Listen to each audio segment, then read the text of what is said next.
friends, colleagues, first let me congratulate the graduates, and let me also observe, secondly, that there can be no greater gift for Mother's Day than to witness the graduation of a son or daughter.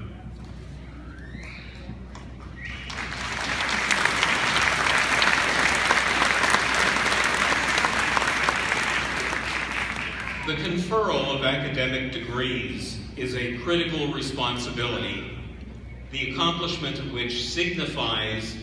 that degree recipients have successfully completed a sufficiently rigorous and enlightening curriculum of courses that provides appropriate preparation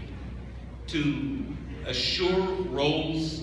of contributions, responsibility, and leadership that advances our society.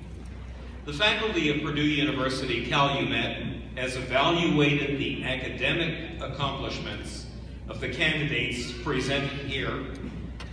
and concluded that pending the completion of final requirements, each of these candidates